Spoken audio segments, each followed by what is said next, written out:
Muy buenos días nuevamente a todos los presentes.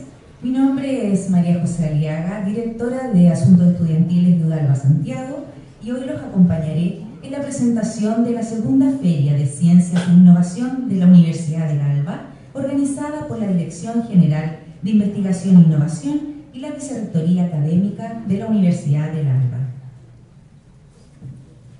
Esta feria es un espacio de encuentro y participación que favorece la colaboración multi, inter y transdisciplinaria entre estudiantes de pregrado, egresados, egresadas, docentes y colaboradores.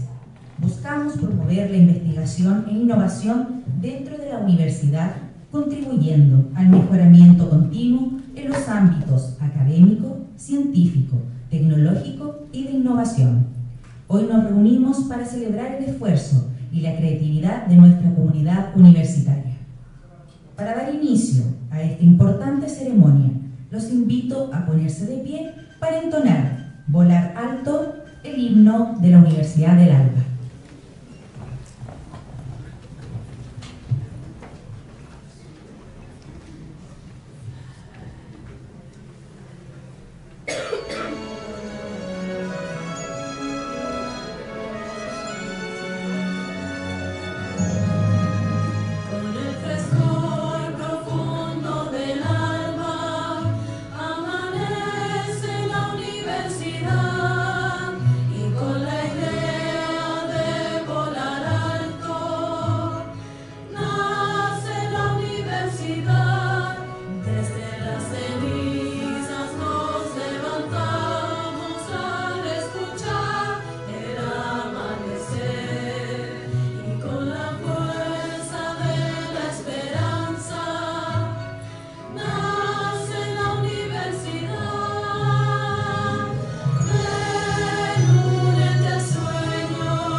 Estimadas autoridades, señora Sandra Guzmán, vicerrectora académica de la Universidad del ALBA, señores vicerrectores, decanos y decanas, directores y directoras generales, señora Georgina Renard, directora del Centro de Investigación Biomédica Aplicada de la Universidad de Santiago de Chile, señora Mónica Imaray, investigadora del Laboratorio de Inmunología del Centro de Biotecnología Acuícola de la Universidad de Santiago de Chile, señora Karen Fuensalida, investigadora del Laboratorio de Enfermedades Metabólicas del Instituto de Nutrición y Tecnología de los Alimentos de la Universidad de Chile, estimadas y estimados directores de escuela, directores de carrera, docentes, estudiantes, egresados y egresadas, estimada comunidad universitaria y a todos los presentes, señoras y señores.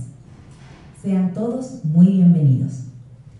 La Universidad del ALBA es una institución dinámica, plural, solidaria y humana, con vocación regionalista y mirada nacional.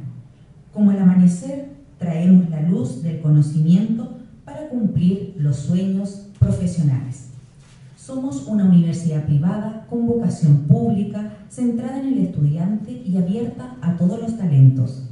Formamos a los líderes del mañana bajo los valores de la solidaridad, inclusión y humanismo.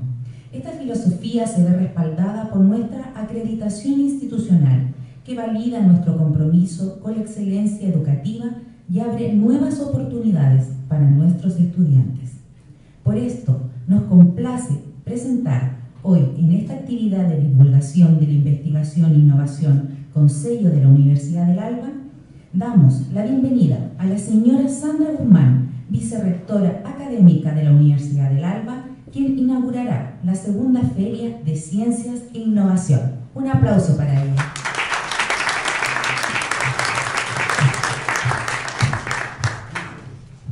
Muchísimas gracias.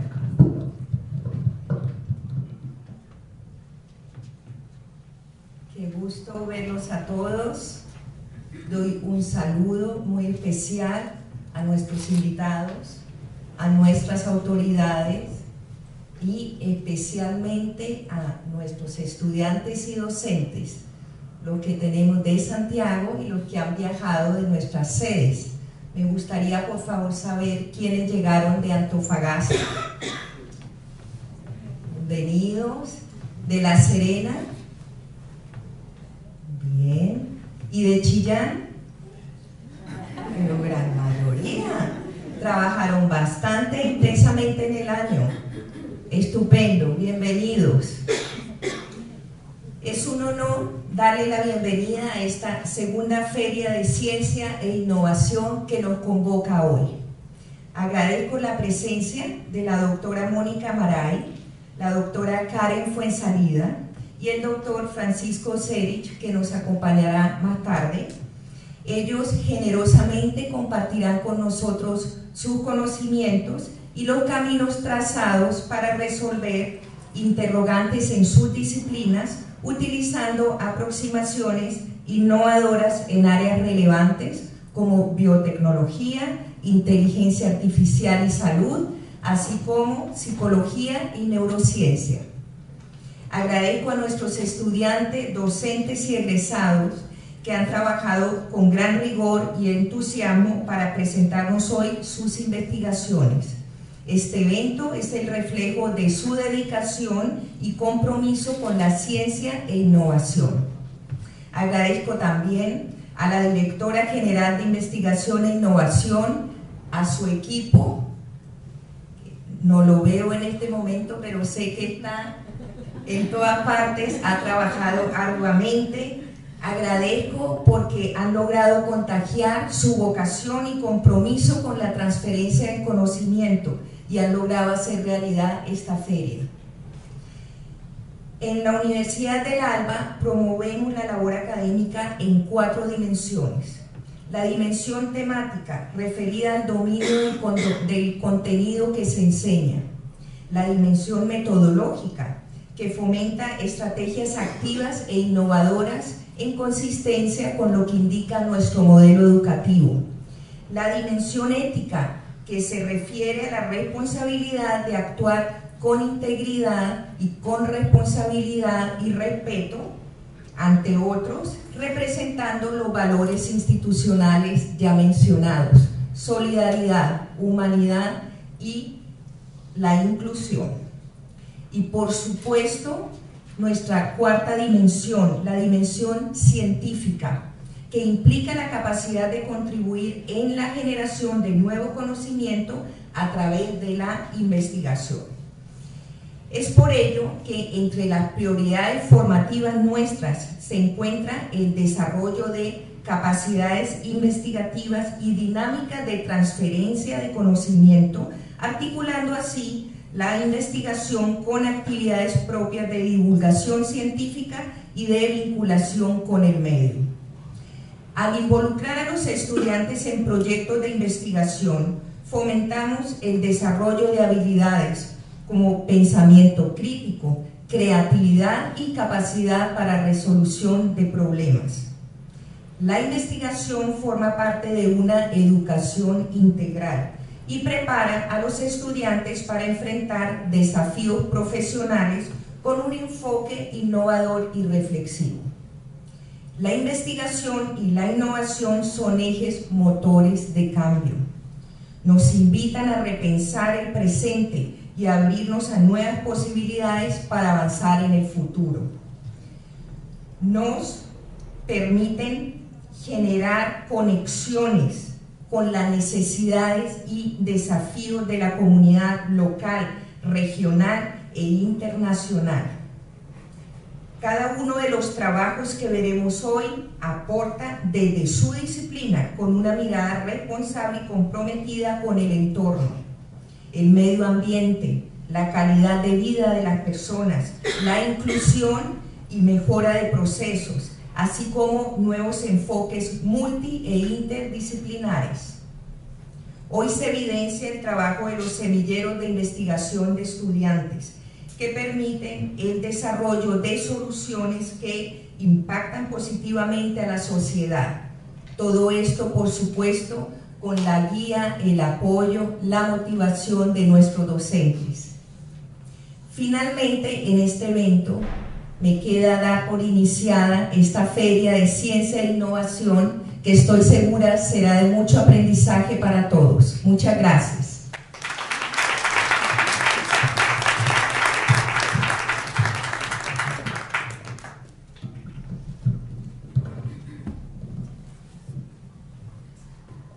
Agradecemos profundamente a la señora Sandra Guzmán por sus palabras. A continuación, damos la bienvenida a la doctora Mónica Aymaray, bioquímica, doctora en Ciencias Biológicas de la Pontificia Universidad Católica de Chile, profesora titular del Departamento de Biología de la Universidad de Santiago de Chile, Facultad de Química y Biología e investigadora del Laboratorio de Inmunología del Centro de Biotecnología Acuícola de la Universidad de Santiago de Chile. Ella nos entregará la charla Conocimiento e Innovación Biotecnológica, el caso de los salmones. Un aplauso para ella, por favor.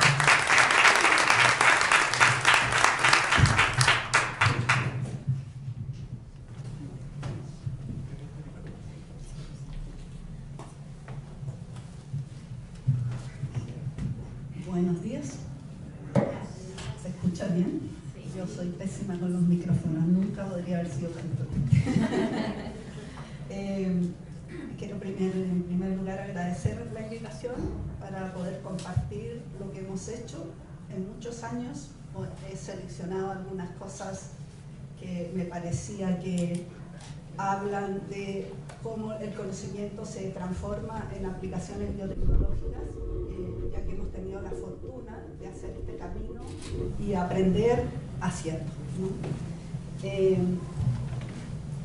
Seleccioné ese monito porque parecen peces metidos así entre medio, entrecruzados. Mi formación en realidad fue en inmunología más bien humana, trabajando con modelos de ratón, pero hace unos 15 años cambiamos el foco porque los investigadores dependen mucho del financiamiento y a uno lo contratan, le dan un sueldo, a veces una oficina, a veces un laboratorio y le dicen investigue. Entonces uno necesita los recursos y por lo tanto cuando no hay recursos en un área hay que tener la flexibilidad de cambiar a otro. Entonces, desde entonces es que nosotros trabajamos en inmunología de peces en mi laboratorio, pero hay otros laboratorios que son virólogos, otros estudian fisiología de los peces, estrés, y por lo tanto hemos constituido un grupo de gente que hemos formado un centro. Y eso también ha sido una experiencia muy interesante, puesto que se juntan estas áreas, que para los químicos de repente son todo lo mismo, pero para los biólogos son un área de virología, es totalmente diferente a la inmunología y a la fisiología, y nosotros tenemos esa virtud, ¿no es cierto?, que nos ha regalado las estrellas, no sé, de habernos juntado, tener confianza y trabajar juntos. Y por eso voy a mostrar cosas que hemos hecho nosotros, pero también mis colegas, porque sin ellos nunca habríamos llegado a donde hemos llegado.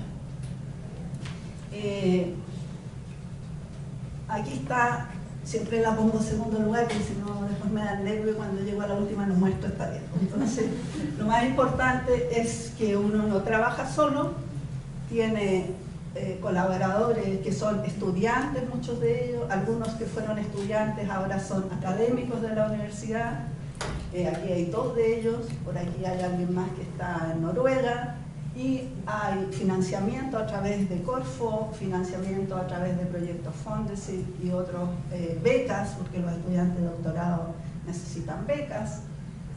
La universidad también aporta con becas y la red de colaboradores internacionales y nacionales que han permitido, ¿no es cierto?, realizar este trabajo. Más o menos todos sabemos que para Chile es muy importante la producción de salmones.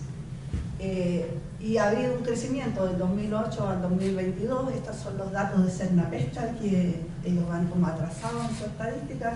Estos son los últimos datos que tenemos. Probablemente luego salgan los del 2023. Y se dan cuenta del crecimiento que ha habido en Chile de la producción de salmones, lo que es muy bueno para la economía.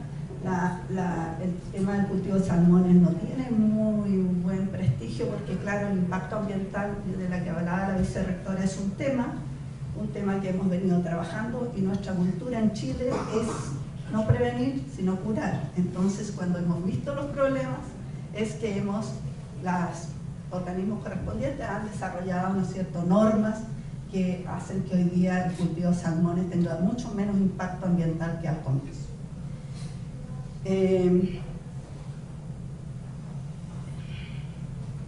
También soy mala para esto.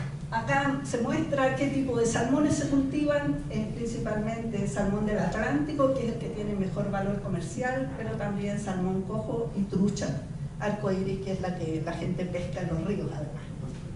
El problema con los salmones se parece a cualquier otro problema productivo donde hay animales en producción, es que hay problemas de infecciones y las pérdidas por infecciones son altas.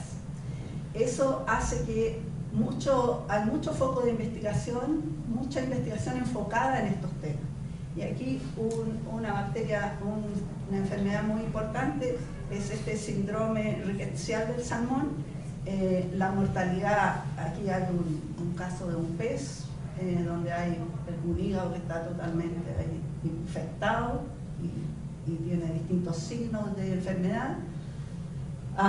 Pero también hay otros patógenos como el Tenacibaculum que causa daño en la piel, y ese es una bacteria también, y produce también grandes pérdidas porque al dañar la piel, que es una barrera inmunológica, se infectan también de otras cosas. Y hay otros acá, otros que son virus que no están puestos ahí, que también generan problemas en la producción. Bueno, la manera de tener menor impacto al tratar enfermedades, sobre todo bacterianas, es que se pueda tener vacunas. Cuando no se tiene vacunas, o se tiene vacunas que no son muy eficientes, ¿no es cierto?, o eficaces, depende de donde uno las esté analizando, el problema es que se usan antibióticos. Y ya todos sabemos que nosotros también salimos en las noticias con el salmón chileno que tiene antibióticos, lo que no es verdad, porque no tiene antibióticos, porque todos sabemos que si se va a consumir humanamente no puede tener antibióticos, pero sí se usan muchos antibióticos. Ahora nadie puede esconderlo porque cuando se ven las importaciones de toneladas de antibióticos, ahí está la evidencia, ¿no? Y entonces también los salmoneros se preocupan de esto por las normativas, por lo comercial, porque Noruega dice nosotros tenemos salmones sin antibióticos, ¿no? En realidad tratan igual con antibióticos, pero mucho menos, solo en casos muy esporádicos.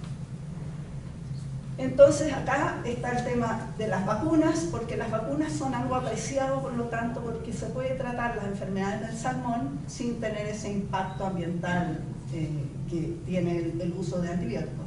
Y cuando queremos mejorar las vacunas, entonces se reformulan. Las vacunas no son muy eficientes y por lo tanto eso lo que produce es una necesidad de mejorar las vacunas, ¿no?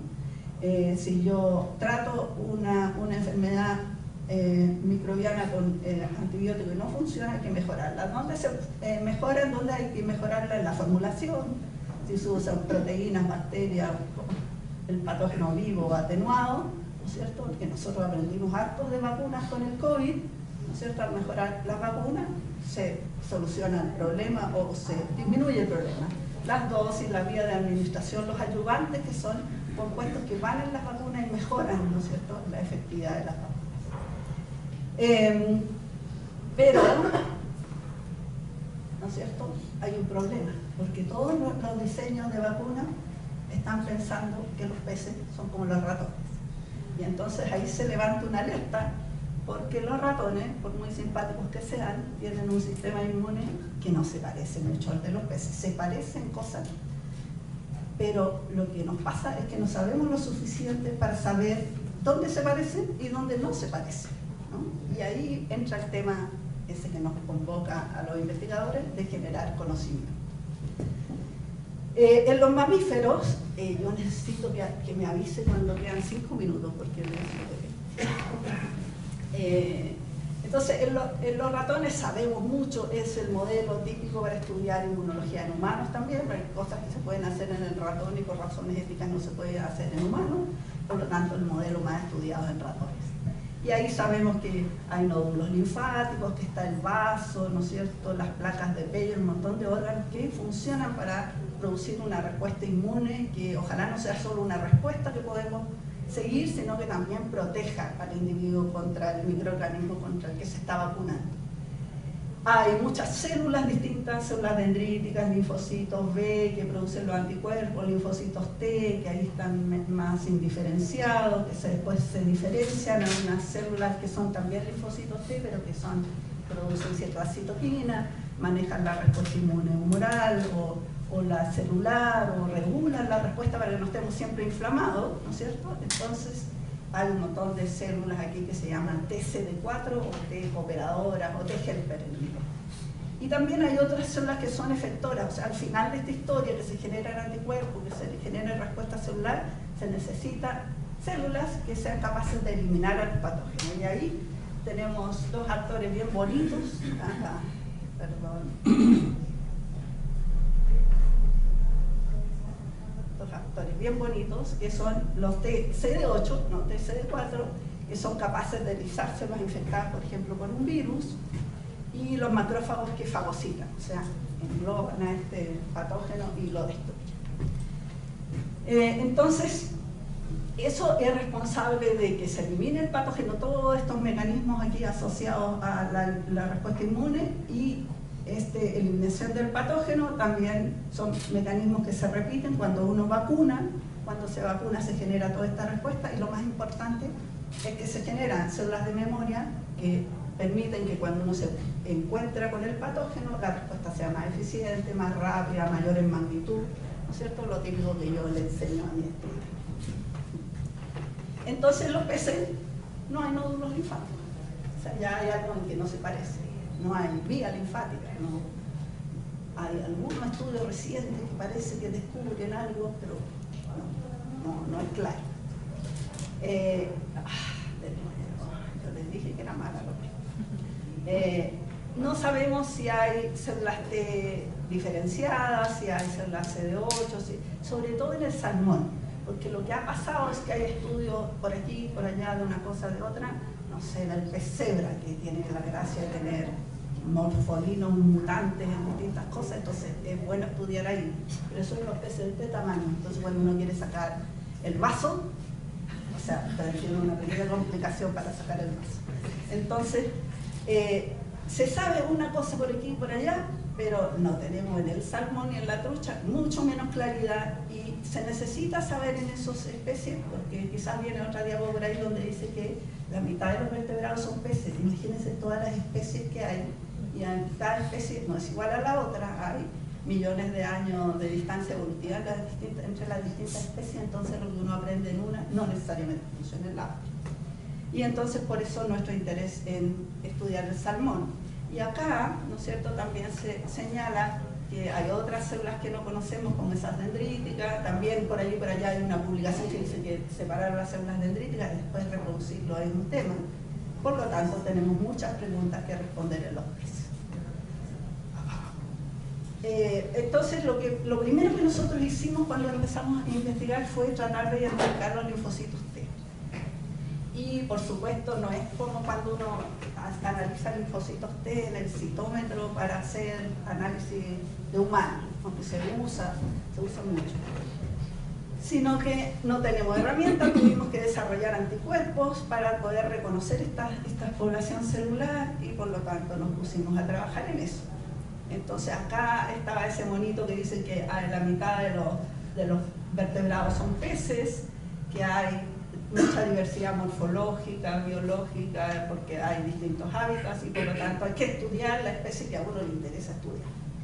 Y lo que vamos a mirar son estas células T, CD4 principalmente, acá estamos más atrasados, pero estas células, linfocitos T. Estos T hay que pensarlo siempre como las células que uno siempre habla de reguladores de un cierto tipo celular, pero son reguladores, los T, CD4 son reguladores de todo, ya sea porque estimulan, ¿no es cierto?, o porque estimulan la inflamación, porque inhiben la inflamación, porque estimulan la formación de anticuerpos, la inmunidad celular, etc.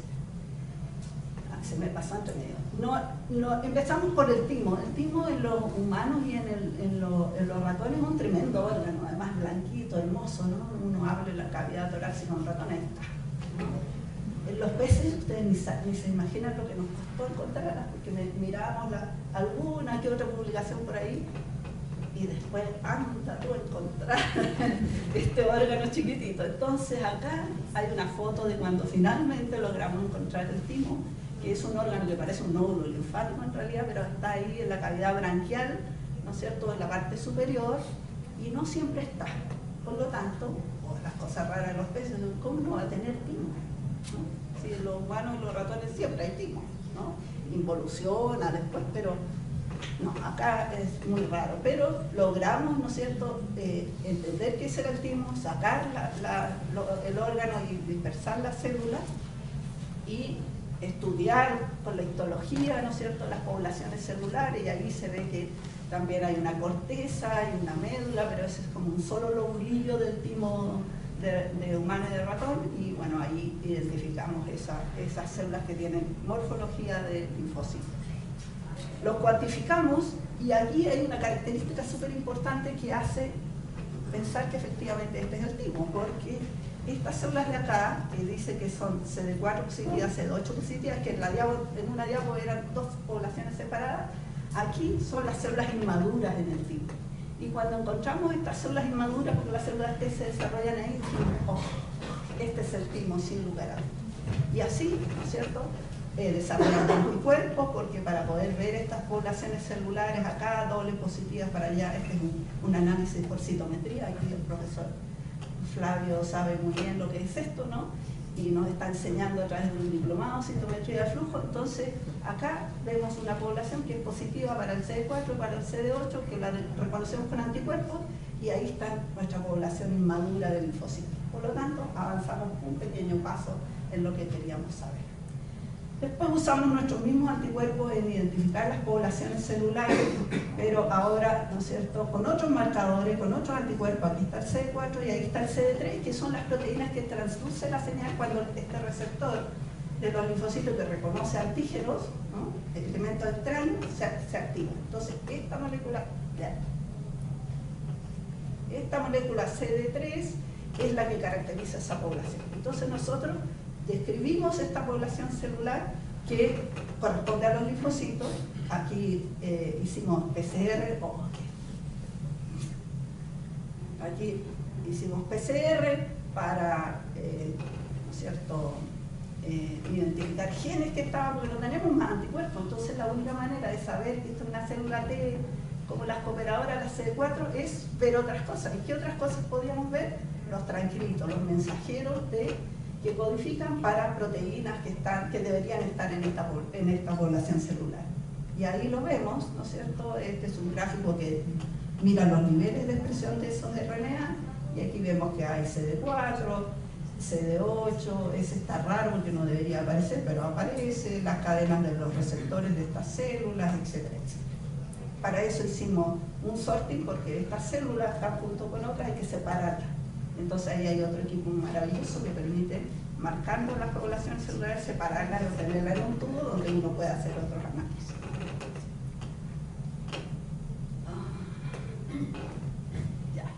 Entonces lo que logramos a esta altura lo pudimos publicar ahí, ¿no es cierto? Ahí Kevin Macy, que yo le dije que fue estudiante mío y ahora es un académico, ahí el primer autor trabajó mucho en este tema, publicamos esto y ahora sabemos que tenemos en los peces esta célula T que en diferentes aspectos se parece a las células T de los humanos y de los mamíferos que conocemos. Entonces la siguiente pregunta es, ¿se diferencian estas células? O sea, pasan de ser un T normal a un T diferenciado. ¿En qué se diferencia un diferenciado? en que secretan estas proteínas que se llaman citoquinas. Entonces, algunas de estas citoquinas había que irlas a buscar al genoma del salmón, que bueno que estaba el genoma del salmón, porque si no teníamos muchas herramientas, por lo menos que supiéramos qué genes hay en el salmón. Y el salmón tiene varios problemas porque hubo evolutivamente una duplicación del genoma, después eran 4 veces y después volvió a ser 3 veces y 2 veces, así que imagínense los genes que ahí tienen que compensar, a veces hay 2 copias, a veces hay 3, a veces hay 4, ¿no? Entonces no es tan sencillo como en los mamíferos, pero tenemos muchas posibilidades de tener estos genes. Entonces, acá está resumido lo que hemos hecho. Hemos trabajado con los receptores de estas citoquinas, viendo siempre expresión génica. No tenemos anticuerpos, por lo tanto vemos expresión génica. Ahí están los receptores, se estimula la expresión, aumenta la expresión con infecciones como la Pizzolichia salmonis, que produce el SRS, ese síndrome que mata como la mitad de los salmones que se infectan. Acá también en esa misma publicación lo que hicimos fue ver si proliferan las células con un estímulo. Usamos ovalbúmina para inmunizar los ratones y vemos que proliferan. Entonces es otra señal que son células del sistema inmune, porque es una característica muy importante del sistema inmune. Las células proliferan así como proliferan los patógenos. Y además producen...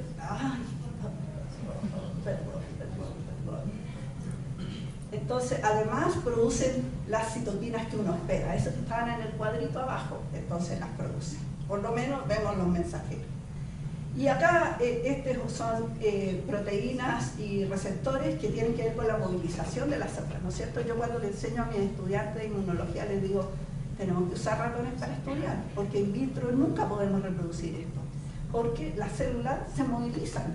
Las neuronas no se movilizan, las células musculares no se movilizan, nada, parece que quisiera movilizarse.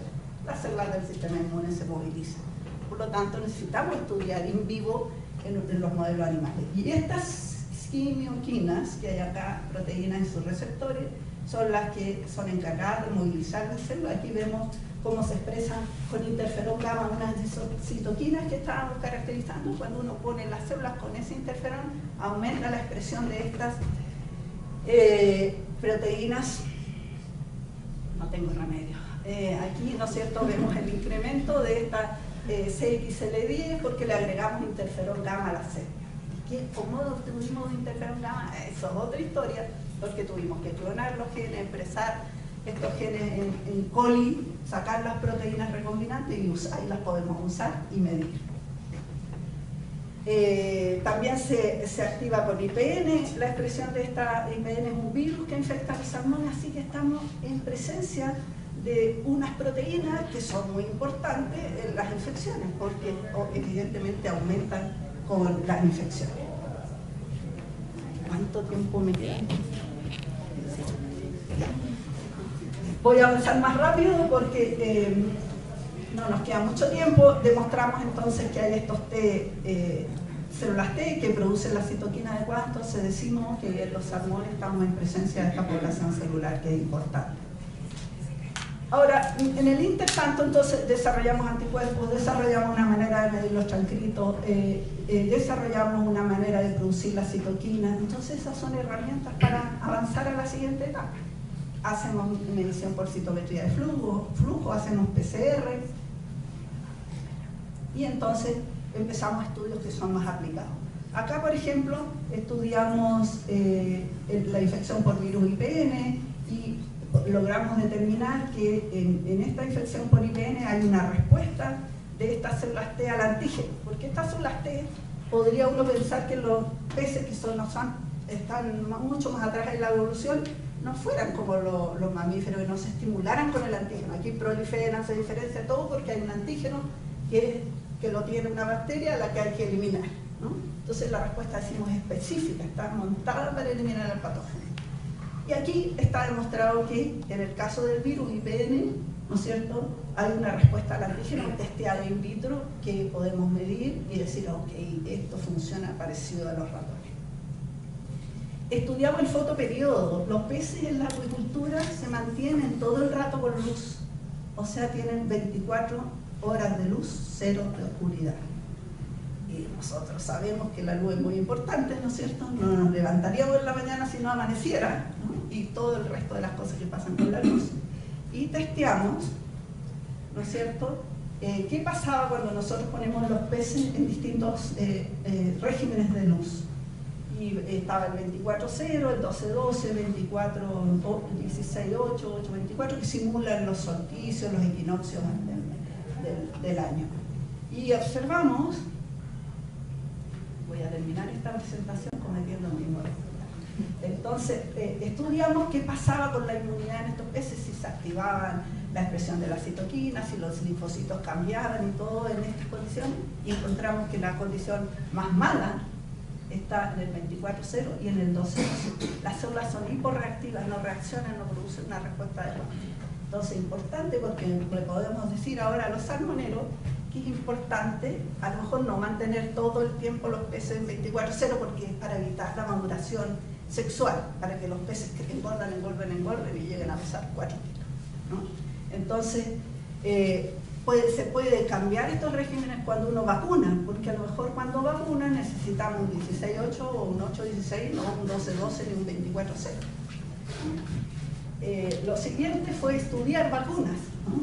Aquí evaluamos una vacuna que es una vacuna para la Pichuricachia, que está la bacteria viva y atenuada, y entonces medimos todos estos parámetros que ahora somos capaces de medir, y encontramos que, aunque esta vacuna gatilla respuesta inmune por expresión génica, no se mantiene en el tiempo. Entonces, nadie ha estudiado mucho lo que es memoria para ver si se mantiene después la respuesta. La gente es fácil decir no tiene memoria, pero en realidad uno va a ver la literatura y no hay estudios que digan si tiene o no tiene memoria. Lo siguiente que hemos hecho son hacer análisis funcionales de las dietas funcionales. A las dietas se le agregan cosas para, como por ejemplo, polisacáridos, ¿no es cierto?, de levadura, beta-glucano, porque, ¿no es cierto?, la idea es que mejore el comportamiento de estos peces, que cuando se expongan a los patógenos se enfermen menos, ¿no? Y claro, también es una cosa que hay que evaluar, porque estas cosas se venden mucho, pero ¿quién las evalúa? ¿No? Eso es un tema, porque hay que tener herramientas para evaluar.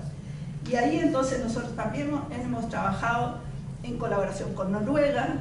Hace años también hicimos algunas cosas con la Universidad en Valdivia, ¿no es cierto?, para ver qué pasaba cuando se dan estas dietas funcionales, ¿no? Y aquí hemos visto que este Land 6, que tiene ese nombre porque es de una empresa, ¿no es cierto?, el alemán, y la idea es que no se sepa qué es lo que es, un secreto industrial, pero nosotros sí sabemos que son polisacáridos de levadura y por lo tanto, ¿no es cierto?, hemos probado esto y efectivamente tiene un muy buen comportamiento después los peces cuando se exponen, ¿no es cierto?, a infección, y en este caso es una infección ocurrida en forma natural, un brote. Y al final nosotros también hemos estudiado Tenacibaculum, que se parece mucho y que es el tema de moda, porque es un problema, ¿no?, actual, y también hemos visto ahí que las dietas son súper importantes para montar una buena respuesta inmune y probablemente para proteger. En el caso del Tenacibaculum hemos visto que la dieta que hemos evaluado protege. O sea, la mortalidad de esos peces expuestos experimentalmente al Tenacibaculum disminuye, pero notablemente. Es un hallazgo inesperado, porque ¿por qué va a una dieta con un polisacárido a producir ese efecto? No entendemos mucho, ni siquiera en humanos entendemos, pero ocurre. Y entonces, ¿qué nos ha pasado con toda esta historia, toda esta experiencia y todo este conocimiento? Es que hemos podido estar financiados, ¿no es cierto?, por Corfo, ¿no es cierto?, hace años, y hubo unos proyectos, después otros, y a través de un consorcio formado con el financiamiento de Corfo, nosotros hemos podido trabajar con los productores y generar redes de confianza que nos permiten entonces hacer análisis. Aquí hay probióticos que se han producido, estos temas de los microbiólogos ahí del centro, un poco con los inmunólogos que ponen cosas ahí que tienen que ver con el sistema inmune, y se ha hecho un spin-off de este consorcio Ictio Biotechnologies, o sea, una nueva empresa que produce probióticos.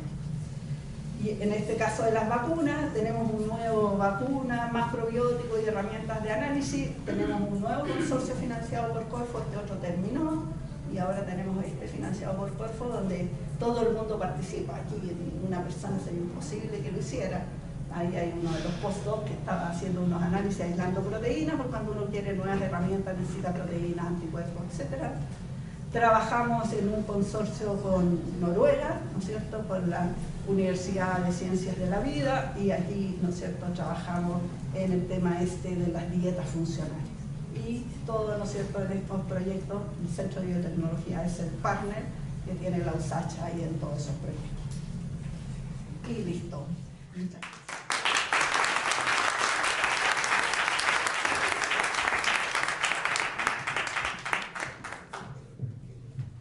Espero que les haya gustado.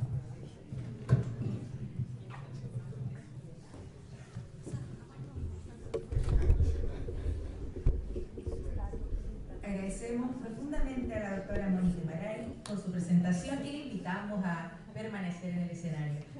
También invitamos a subir a la doctora María Raquel Ibáñez Ormazábal, directora general de Investigación e Innovación de la Universidad del Alba, a hacer entrega de un reconocimiento.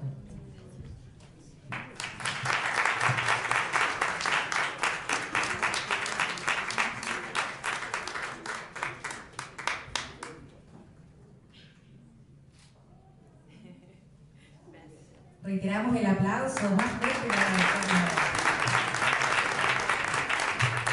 Si alguno de los presentes desea hacerle algunas preguntas, en el momento del café van a poder acercarse a la doctora.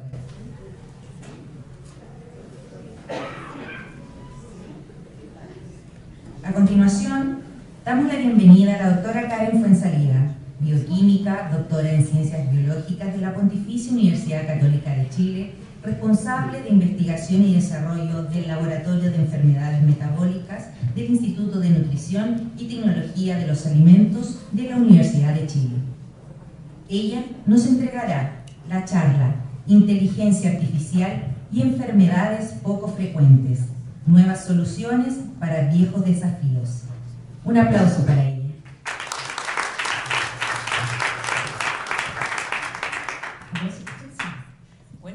Primero, muchas gracias por esta invitación y por hacer realidad este tipo de iniciativas que en el fondo nos ayudan a nosotros también como investigadores a difundir lo que estamos haciendo, a hablar de temas que no se hablan normalmente, mucho, que son desconocidos, y sobre el trabajo que se puede hacer desde la universidad, desde la colaboración y desde la innovación, ¿ya?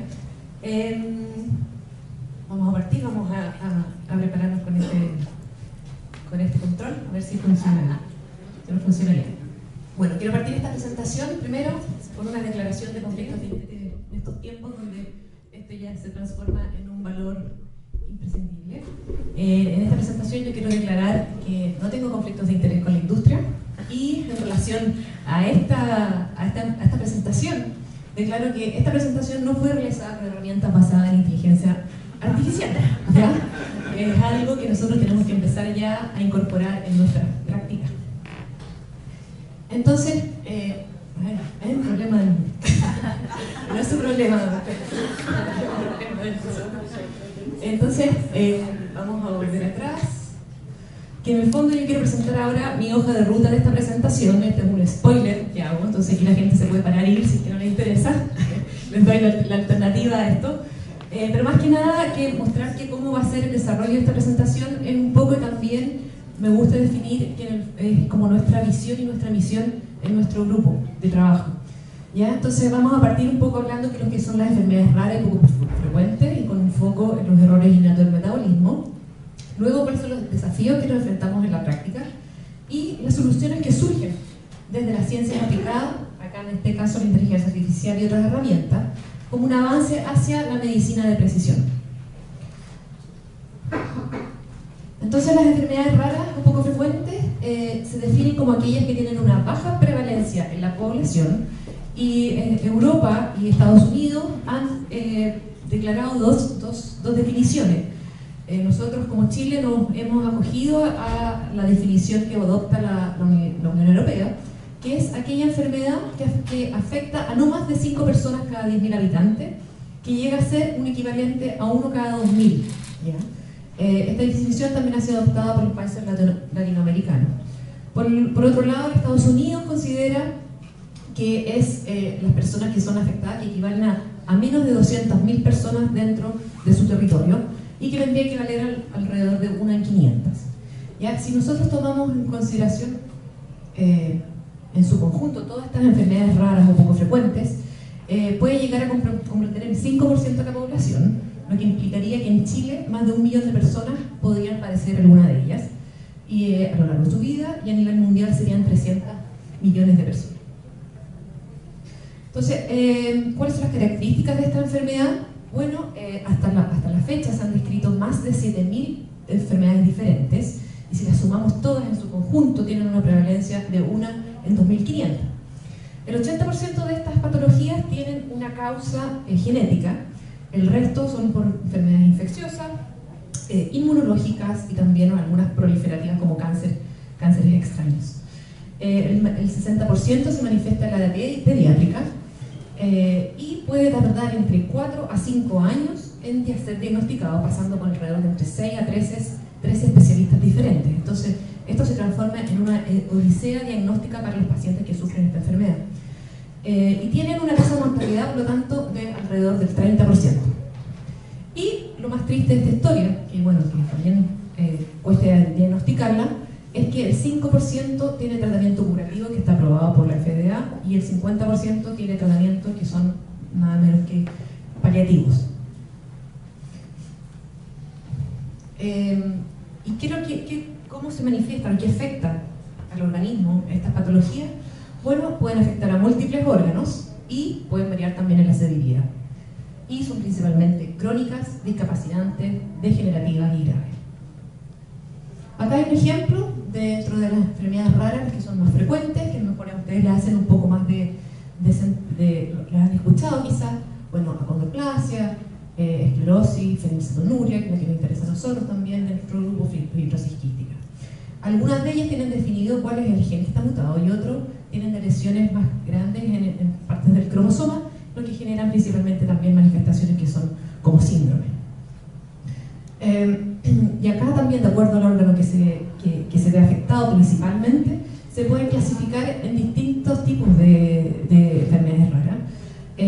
Bueno, tenemos la neurológica, inmunológica, hematológica, nefrológica, y la que es de nuestro interés y la que trabajamos nosotros es el grupo de enfermedades metabólicas, también denominadas como errores innatos del metabolismo. ¿Qué tienen en común este grupo de patologías? Es que tienen alterada en alguna parte de nuestro organismo una vía metabólica, ya sea de degradación, de síntesis, de transporte, y se han descrito alrededor de 1.100 enfermedades que afectan el metabolismo y que constituyen el 20% de las enfermedades raras.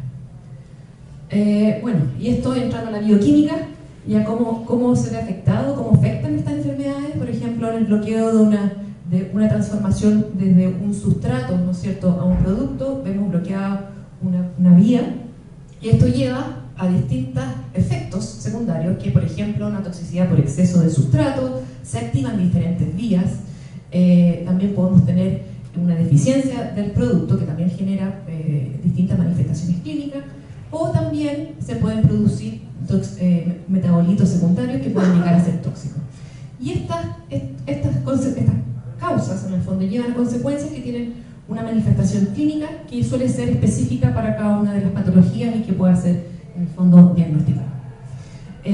Por esto es necesario nosotros, para poder diagnosticar este tipo de enfermedades, tener un laboratorio que sea especializado en enfermedades metabólicas, que cuente con herramientas tecnológicas, ya principalmente basadas en espectrometrías de masa, para poder detectar estos metabolitos, ¿ya? Y además se requiere de un equipo multidisciplinario, en el cual se incluyen pediatras, neurólogos, bioquímicos, nutricionistas y hasta psicólogos. ¿Cuál es la situación, la realidad de los errores innatos del metabolismo en Chile? Bueno, en Chile tenemos un programa de pesquisa neonatal que opera desde el año 1992 y que se realiza gratuitamente a todos los que nacen vivos la pesquisa de dos enfermedades, que es la fenilcetonuria y el hipotiroidismo congénito. ¿Por qué? ¿Por qué estas dos patologías solamente? Bueno, una, porque ambas afectan el sistema nervioso y tienen un impacto alto en lo que es el retraso del crecimiento y la capacidad intelectual. Es la primera causa de retardo mental o discapacidad intelectual causada por una mutación genética, y la cual tiene un tratamiento que es basado principalmente en una terapia nutricional o hormonal en el caso del hipotiroidismo congénito. Por lo tanto, tiene una solución cuando es pesquisada tempranamente y se previenen todas estas secuelas. Este año el presidente Gabriel Boric anunció que desde el año 2025 se va a extender este plan se va a ampliar el plan de pesquisa neonatal y que se van a pesquisar adicionalmente 23 más patologías, que las que fueron seleccionadas porque cumplen con el requisito de que tienen un tratamiento y que es costo efectivo. Entonces estamos muy contentos porque en el fondo hay varias de estas patologías que generan secuelas graves cuando debutan. Nosotros en el Laboratorio de Enfermedades Metabólicas, que está en la Universidad de Chile, aquí en el Líbano, tenemos este laboratorio que fue creado hace más de 40 años. Más que laboratorio, nosotros lo llamamos una unidad en realidad, porque compone de un equipo multidisciplinario. Y en el año 96 fue designado por el Ministerio de Salud como el Centro Nacional de Referencia para el Diagnóstico y Seguimiento de la PKU, el hipotiroidismo congénito y los otros errores natos del metabolismo. Y hoy atendemos más de 350 pacientes que tienen algún desorden metabólico. ¿Cuál es la odisea para poder llegar al diagnóstico de esta enfermedad? Tenemos dos vías. Uno que es la pesquisa neonatal, que son los pacientes que en el fondo se pesquisan para la fenilketonuria del hipotiroidismo congénito, u otros pacientes, otros recién nacidos, que toman en forma particular el examen de pesquisa neonatal ampliada, que cubre estas otras patologías. Cuando este examen se le realiza en las 48 horas de vida, podemos tener un resultado que puede ser alterado o un resultado normal. Por otra parte, los otros pacientes que no fueron pesquisados en el fondo, se levanta una sospecha clínica porque empiezan a presentar crisis agudas, síntomas o bien por una historia familiar. En estos pacientes, que son los más complicados en el fondo, diagnosticar, se les realizan, se sospecha porque tienen exámenes alterados, principalmente relacionados con el metabolismo, y cuadros clínicos que son sugerentes. A estos pacientes se les realiza un panel de marcadores metabólicos usando espectrometría de masa, y también podemos tener un resultado normal o un resultado alterado. Si el resultado es alterado, nosotros tenemos que desarrollar análisis que sean confirmatorios también por técnicas de espectrometría de masa más específicas, o bien estudios genéticos. Si el paciente es confirmado, entonces entra a un programa de seguimiento y de alimentación complementaria que es financiado por el gobierno, principalmente para la PKU y algunos errores innatos del metabolismo. Por lo tanto, una vez que entran al programa, los ejes del programa en el fondo incluyen que tienen que tener un tratamiento nutricional y farmacológico, garantizar el tratamiento farmacológico y nutricional, y darles un seguimiento clínico, nutricional y bioquímico, ¿ya? Y esto es, en el fondo, dentro del marco de lo que es el fomento de la medicina personalizada. A veces, en todo caso, la medicina personalizada no es suficiente. ¿Por qué? Porque en este tipo de enfermedades hemos observado que hay una muy baja correlación entre el genotipo y el fenotipo, ¿ya?, de los pacientes. Es decir, podemos tener hermanos que tienen la misma mutación y tienen cuadros clínicos totalmente distintos, evolucionan también distintas. Hay muy poco conocimiento sobre la evolución de estas enfermedades, porque como son enfermedades raras, hay cohortes que son muy pequeñas. Y también tenemos poblaciones que son heterogéneas en edad, por ejemplo, niños, jóvenes, adultos. Tenemos situaciones que nos desafían en el seguimiento, por ejemplo, qué pasa cuando hay un embarazo, cómo se manejan a estos pacientes, y si, por ejemplo, evoluciona igual un paciente que fue diagnosticado al nacer o versus un paciente que debutó con crisis, una crisis grave neurológica, ¿ya? Y si estos pacientes también responden igual al tratamiento. Entonces, como la medicina personalizada no es suficiente, lo que necesitamos entonces es incorporar a esto la investigación, la colaboración y la incorporación de tecnología. ¿Cuál es esta? Y cuando integramos esto, ¿no es cierto?, en la medicina personalizada, ya estamos claramente enfocados en lo que es la medicina de precisión, que se define en el fondo de entender cuáles son los enfoques más efectivos para los pacientes basados en factores genéticos, ambientales y de estilo de vida. Y el objetivo de esta medicina de precisión, ¿no es cierto?, es la prevención de complicaciones y reducir los costos de los programas. Y también mejorar la expectativa y calidad de vida de los pacientes. Y una de las tecnologías que yo aquí voy a comentar y voy a contarles es sobre la incorporación de la inteligencia artificial y herramientas ómicas, ¿no es cierto?, en el seguimiento de estos pacientes. ¿Por qué usar inteligencia artificial? Esta imagen me gusta mucho porque acá hace la diferencia, ¿no es cierto?, lo que es un cerebro humano con lo que es un cerebro artificial, y que en el fondo nos puede dar las pistas de por qué usarla, ¿ya? La inteligencia está tratando de simular, ¿no es cierto?, lo que es la inteligencia artificial, de simular lo que es la inteligencia humana, y tiene algunas ventajas sobre la humana, pero la humana también tiene algunas ventajas sobre la artificial, hasta el minuto. Una de ellas, una de las diferencias, en el fondo, que se podemos encontrar en estos dos tipos de inteligencia, es que el ser humano, ¿no es cierto?, puede hacer asociaciones generales y complejas a partir de una pequeña cantidad de datos. El automático, en cambio, puede aprender desde una cantidad de datos que son masivas y descubrir información que está subyacente a los datos que nosotros no podemos mirar. La inteligencia artificial es un concepto muy amplio, ¿ya?, que en el fondo su foco está en tratar de igualar la inteligencia humana, y dentro de la inteligencia artificial encontramos distintas áreas, distintas ramas más que nada. Una que es el aprendizaje automático, Machine Learning, y otro que es el Deep Learning. Nosotros nos vamos a enfocar principalmente en el Machine Learning, que es una herramienta, una rama que son las más comunes, y que en el fondo tiene como objetivo, ¿no es cierto?, crear máquinas que puedan aprender automáticamente para poder aprender de los datos y luego dar respuestas en forma simple. Y las ventajas de esto es que puede analizar análisis de datos que son multidimensionales, con comportamiento y relaciones que no son lineales, captura información oculta entre las variables y puede incluir datos no estructurales y multimodales, por ejemplo, integrar información de imágenes de pacientes, datos de ómica, registros clínicos, variables continuas, categóricas, etc. Que en el fondo, este es un diagrama de que en el fondo trata de explicar la lógica detrás del Machine Learning. El Machine Learning lo que necesita son datos, ¿no es cierto?, y respuestas. Estos datos y respuestas entran a este sistema que es una máquina que se le llama, está basada en algoritmos, ¿ya? Y lo que saca como resultado después de haber pasado por esta máquina, ¿no es cierto?, son reglas, ¿ya? Y estas reglas fueron sacadas de patrones entre los datos y estas respuestas, que nos van a permitir, cuando esta máquina vea nuevos datos, poder hacer acciones de clasificar, predecir o agrupar, ¿ya? ¿Cuáles son los requisitos?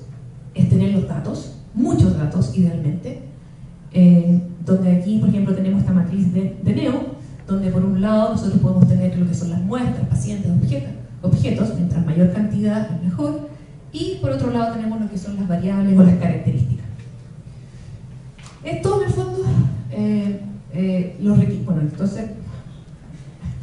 los requisitos son que necesitamos tener cientos y miles de datos, es decir, una alta dimensionalidad de los datos, y por sobre todo, que esa es la premisa, es tener una muy buena calidad de datos, porque si los vamos a analizar necesitamos tener respuestas que sean confiables.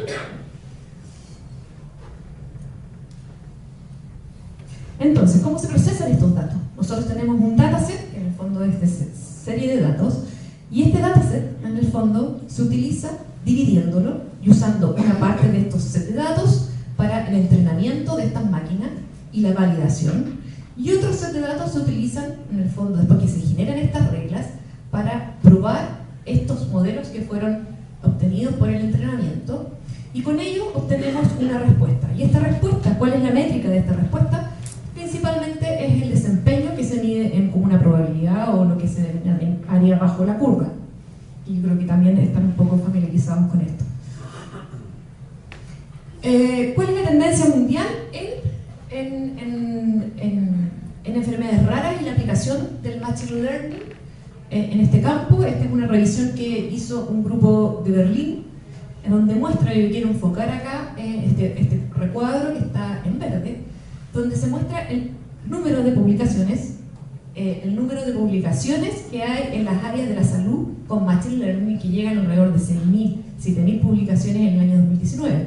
Sin embargo, en el campo de las enfermedades raras, nosotros vemos que tenemos alrededor de 80 publicaciones al año, lo máximo que hemos alcanzado hasta el 2019. Y esto representa el 1%, ¿no es cierto?, de las publicaciones. ¿Y esto por qué sucede? Y aquí tenemos el problema, la dimensionalidad de los datos. Nosotros tenemos enfermedades que son poco frecuentes y poco pacientes. Lo que deja de ser no implica que no sean importantes, sino que, todo lo contrario, son muy importantes porque generan un gasto enorme en nuestros sistemas de salud también. Y el riesgo que tienen también los pacientes de alta mortalidad. Entonces, tenemos este es nuestro problema, este es nuestro gran desafío. En Chile, por ejemplo, tenemos 250 nacimientos al año, y si consideramos el promedio de estas enfermedades, la prevalencia promedio de estas enfermedades de unos 50.000, en 20 años nosotros recién vamos a poder tener una serie de pacientes con 100, que incluyen 100 pacientes. O sea, tenemos que esperar 100 años para poder tener, 20 años para poder tener 100 pacientes y que esto sea representativo. Y que si nosotros lo graficamos así en este set de datos, lo que tendríamos acá es podemos tener poca cantidad de pacientes y alta dimensión de datos, de características, porque los podemos ir acumulando durante todos los años, ¿ya? Y esto, en el Machine Learning, es un desafío, es un problema, porque genera inestabilidad en los modelos, porque nosotros tenemos que tener set de datos que sirvan para testear estos modelos. Entonces, el problema es que estas reglas ya no generalizan respuestas. O sea, son inestables, a veces sí, a veces no, y aquí nos enfrentamos con un problema de cómo resolvemos este tema. Entonces la pregunta, nosotros queremos un Machine Learning en nuestras cortes de pacientes para resolver preguntas que son muy importantes, pero ¿cómo lo hacemos? Y aquí nosotros empezamos a trabajar en una prueba de concepto tomando una enfermedad particular que se llama tirosinemia tipo 1, que es una enfermedad que afecta el metabolismo de la tirosina, principalmente la degradación de la tirosina. Se ve afectada esta enzima que es la fumaril-acetoacetato hidrolasa. Al tener un defecto en esta enzima, nosotros producimos la acumulación de estos metabolitos que son tóxicos per se, pero además la transformación de otros que son mucho más tóxicos. Y además generamos el aumento de la tirosina. Tiene una prevalencia global de 1 en 10.000 nacidos. Sin embargo, puede ser pesquisada en el periodo neonatal mediante la detección de un biomarcador que es la succinilacetona y tiene un valor predictivo alto. Y esta patología va a ser incluida dentro del programa de pesquisa neonatal. Y en Chile, bueno, está incluida, pero esperamos que el próximo año ya se empiece a pesquisar. Como no se pesquisa en el fondo, nosotros los pacientes que tenemos en nuestro centro son diagnosticados cuando debutan. Entonces tenemos distintos pacientes que debutan tanto en una fase de lactante, que es la fase aguda, una parte cuando son preescolares principalmente, y una crónica. Pero lo más severo de esta enfermedad es que generan un daño hepático crónico y un hepatocarcinoma. La mayoría de los niños son diagnosticados a alrededor de 1 año, 2 años de vida porque generan un cáncer al hígado. Bueno, y otras también manifestaciones que son más neurológicas. Existe un tratamiento para esta enfermedad, el cual se basa en el uso, es un tratamiento dual que tiene una dieta restringida en fenilalanina y tirosina y adicional la administración oral de nitisinona, que es un herbicida y que se ha demostrado, en el fondo, lo que puede hacer es bloquear una etapa proximal de la ruta de degradación de la tirosina, evitando la formación de estos compuestos que son los tóxicos. ¿Ya? Este tratamiento fue aprobado por el FDA, ¿no es cierto? Y nosotros lo estamos usando desde el año 2002 por un estudio multicéntrico que se hizo en Suiza y donde incorporamos a nuestros pacientes y vimos la efectividad del tratamiento. Del año 2015, esta patología fue incorporada en la ley Ricarte-Soto, en el sistema de protección financiera para el diagnóstico y tratamiento de alto costo, porque el tratamiento con NTLC es caro. Entonces, además de este tratamiento, tenemos un protocolo al que nos tenemos que ajustar, ¿no es cierto?, que nos da las directrices de cómo debe ser el seguimiento de estos pacientes, un control trimestral, donde se tiene que atender a través de un médico, nutrición, bioquímico y psicología. Sin embargo, como nuestros pacientes no fueron diagnosticados al nacer, se ha demostrado, se ha descrito, que pacientes que inician tarde el tratamiento tienen un mayor riesgo de desarrollar hepatocarcinoma, a pesar de Entonces, acá hay una estadística que fue publicada en el año 2014, donde dice que los niños que fueron diagnosticados en un rango de 1 a 6 meses versus los neonatos tienen 2,5 veces más probabilidad de generar hepatocarcinoma. Los que son mayores de 12 meses ya el riesgo aumenta a 12,5 veces. ¿Ya? Por lo tanto, la recomendación es vigilar permanentemente el desarrollo del hepatocarcinoma a través de un estudio de imágenes, niveles de alfa-fetoproteína, que es un biomarcador que se usa en cáncer hepático. Aún así, la alfa-fetoproteína tiene limitaciones en detectar algunas etapas tempranas del hepatocarcinoma y algunas veces el hepatocarcinoma se desarrolla sin un aumento de alfa-fetoproteína. Por lo tanto, este es uno de los desafíos en los que nos hemos encontrado. Y aquí en particular, el caso de un paciente que tenemos nosotros que fue diagnosticado a los 12 meses, muy adherente al tratamiento. Aquí vemos los niveles de alfa-fetoproteína a lo largo del tiempo, se mantenían dentro de los niveles que nosotros serán los recomendados. Sin embargo, en un periodo de 3 meses hizo un alza a los niveles de alfa-fetoproteína y requirió un trasplante hepático de urgencia. Afortunadamente, este niño encontró encontró un donante y pudo ser trasplantado.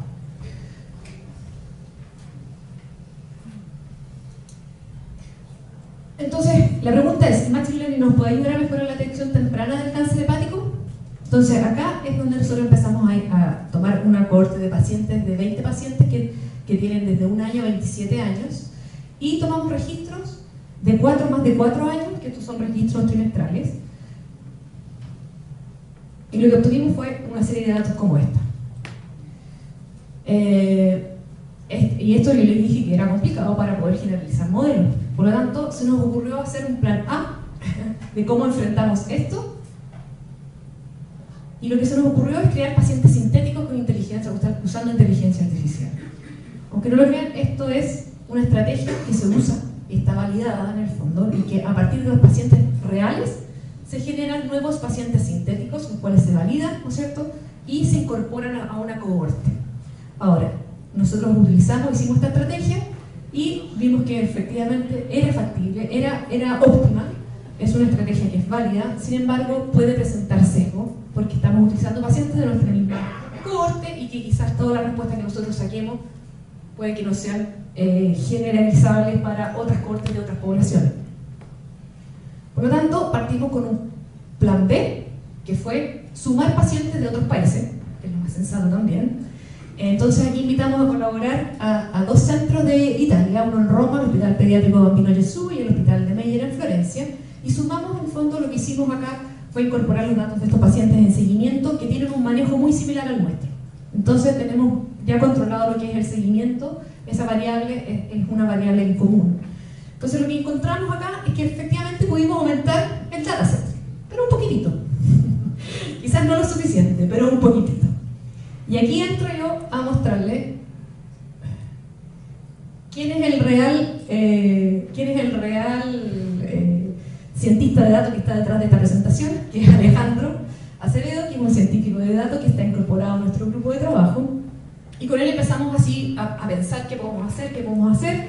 Bueno, y a él lo que se le ocurrió, que normalmente lo que nosotros que se hace un set de entrenamiento, ¿no es cierto?, que ya les mostré, y de una prueba de validación. Esto se corresponde a un ciclo. Y con esto nosotros generamos un modelo que después generalizamos. Entonces lo que hicimos fue ocupar un 70% del dataset de Chile como entrenamiento y validación, y el dataset restante de Chile, de Roma y Florencia fue usado como para prueba. Pero este sistema lo hicimos repitiéndolo 5.000 veces para cada variable. Entonces, no podemos aumentar los pacientes, ¿ok? Aumentemos estos ciclos de entrenamiento. Entonces vamos a tener 5.000 modelos. Y de esos modelos, bueno, elijamos los mejores. Entonces, el objetivo fue, ¿cuál fue la pregunta que nos planteamos detrás de esto? Es que identificar dentro de los parámetros de seguimiento las variables más relevantes que pueden ayudarnos a predecir los niveles alterados de la alfa-fetoproteína, usando las variables de seguimiento que tenemos aquí, que son marcadores metabólicos, niveles de aminoácidos, marcadores de hígado y algunos datos demográficos. Entonces, lo que hicimos en el fondo, y lo que vemos reflejado en este gráfico, cada puntito representa un modelo que fue entrenado para cada Entonces nosotros vemos que hay modelos que tienen un muy bajo desempeño. Acá en el eje X muestro lo que es el desempeño y aquí la importancia de la variable. Entonces lo que hicimos, dijimos, ok, seleccionemos solo los modelos que tienen un muy buen desempeño, que es estos que están sobre 0,7, y con esto armemos un ranking de importancia para cada una de las variables. Y lo que obtenemos acá es que las variables se ordenaron en la capacidad de predecir la alfa-fetoproteína y las ordenamos de acuerdo a cada una de las cohortes. Vemos un patrón que es similar, donde vemos que las variables, en el fondo la edad del diagnóstico y la edad del control, se rankean dentro de las más importantes, cosa que nosotros sabemos y nos ayuda a confirmar nuestras evidencias anteriores. Pero también encontramos que hay transaminasas y fosfatasas alcalinas que se rankean en las primeras posiciones. Para poder llegar a un consenso en las variables que más son comunes en las tres cohortes, hicimos otro tipo de ensayo que es un análisis no jerárquico, ¿ya? Un clúster no jerárquico, también utilizando inteligencia artificial, donde nos identificó que estas 4 variables eran las más importantes para predecir una alteración en los niveles de la alfa-fetoproteína. Tomando estas cuatro variables, ahora ya nos vamos a la estadística clásica y construimos modelos de regresión logística para probar, en el fondo, y determinar cuál de estas 4 es la más importante dentro de las importantes. ¿Ya? Entonces, acá construimos modelos que incorporaban las cuatro variables y que es el modelo que tiene el mejor desempeño en la predicción de la alfa-fetoproteína. Y después a este modelo le fuimos retirando una a una cada una de las variables y encontramos que al remover la lanin-transaminasa, vemos que el modelo se cae. Por lo tanto, la LT es la variable más importante en la predicción de los niveles de alfa-fetoproteína. ¿Tiene alguna relevancia en predecir la ALT, el hepatocarcinoma? Bueno, también a través de estos modelos de regresión logística encontramos que tiene un bajo desempeño, si bien no es un biomarcador de cáncer, sí puede ayudar y nos da la posibilidad de tener un valor de corte que permite discriminar a los pacientes que tienen hepatocarcinoma versus los que no tienen hepatocarcinoma. ¿Ok? Entonces, el aporte que nosotros encontramos de la inteligencia artificial en el seguimiento de estos pacientes, por ejemplo, es que sabemos que los pacientes que inician tarde el tratamiento tienen un daño ya hepático crónico. Esto, en el fondo, se ve monitoreado por distintos paneles de biomarcadores hepáticos, de función hepática, y la inteligencia artificial lo que nos dijo, en el fondo, de que la lanin-transaminasa es una de las variables, en el fondo, que tiene la capacidad de predecir una alteración en los niveles de la alfa-fetoproteína, la cual podría ser incorporada en el seguimiento ya mirándolo un poco más de cerca. Se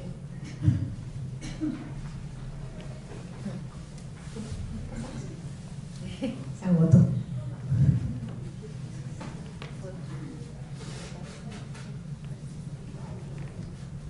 ¿Si lo puedes pasar tú si quieres?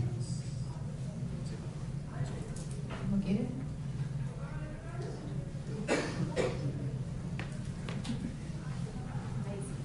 Ahí está.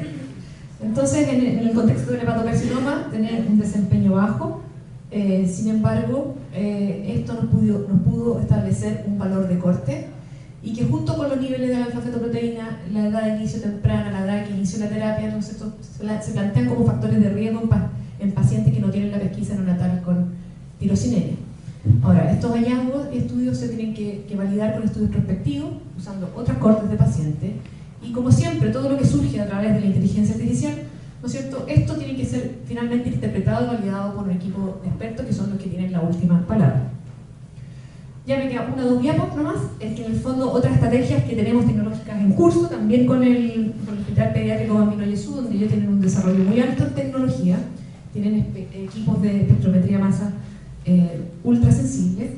Nosotros lo que estamos haciendo ahora es un análisis, un estudio metabolómico de saber cuál es el metaboloma de estos pacientes, las diferencias que hay entre los grupos controles y este grupo, con el fin de poder ahora identificar nuevos biomarcadores que sean mucho más sensibles que la alfa-fetoproteína, y esto está enmarcado dentro del proyecto FOI que nos publicamos el año pasado. Y bueno, como conclusión podemos decir que a pesar de un número limitado de pacientes en error innato, es posible aplicar herramientas de inteligencia artificial y que puedan ayudar a predecir complicaciones o identificar clases de pacientes de determinado fenotipo. Y esta estrategia podría ser aplicada en otras enfermedades poco frecuentes. Nosotros recientemente también lo usamos en fenilketonuria para identificar los factores de riesgo que desarrollan la resistencia a la insulina en pacientes adultos.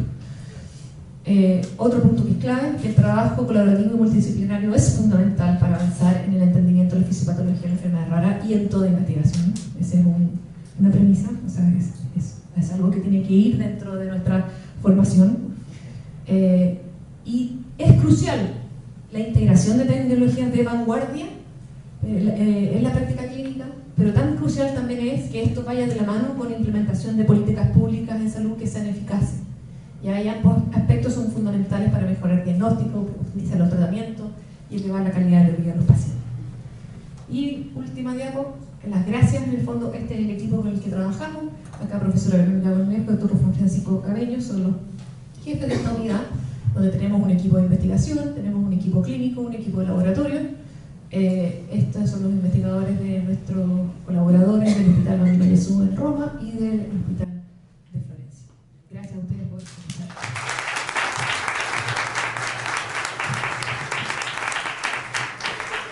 Agradecemos personalmente a la doctora Karen Fuenzalía y le invitamos a permanecer en el escenario, y nuevamente la doctora María Raquel a la entrega del presente.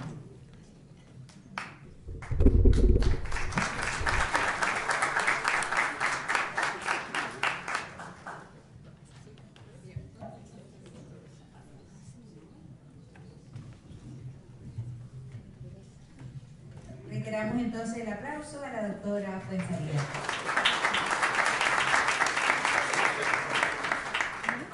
Los invitamos ahora a pasar al aula a compartir un café para luego dirigirnos al patio central del edificio A de nuestra sede de Santiago para recorrer sesión de pósters que muestran las investigaciones de nuestros estudiantes y docentes de las sedes de Chillán, Antofagasta, La Serena y Santiago. Igualmente los invitamos a reencontrarnos esta tarde a partir de las 14:55 horas para continuar con las presentaciones de las investigaciones realizadas por nuestros docentes y estudiantes. Muy buenas tardes.